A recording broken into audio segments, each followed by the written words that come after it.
Hello, I'm here to talk about anatomy for 3 minutes and what I have learned in the training so far with regards to the anatomy of the body. So we have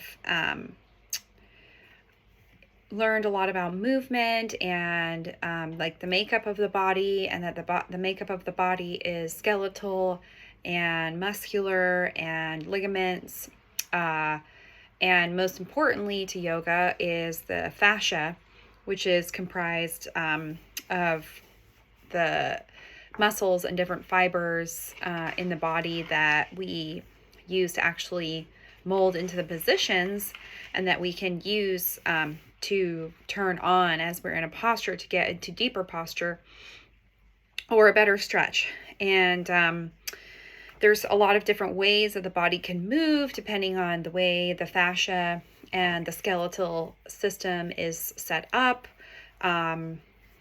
such as medial or lateral, proximal or distal, superior or inferior, anterior or posterior. And we have different planes of movement as well that we have studied, such as the frontal, the sagittal, and the transverse, which is frontal, sagittal, and transverse. And most interestingly is the diagrams of the various the bones and the skeleton of the body, and the different bones that make up the body.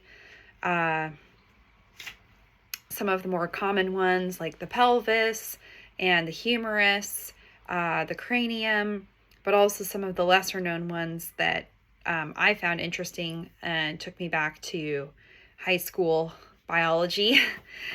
And there's a lot of interesting joints that are connected tissue in between the skeletal muscles, or the skeletal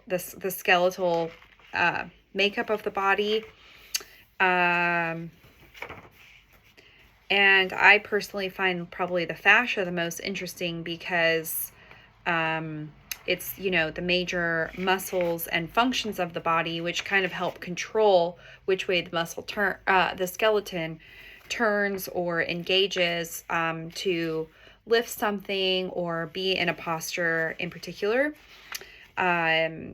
So there's all of the muscles of the trunk, and even with regards to the breath, and in the legs, in the arms, in the back body as well, and learned a lot about the muscles, the different muscle groups in the pelvic girdle and the thigh, and how they're all connected together as opposed to separate, which most people would find very interesting that they are connected.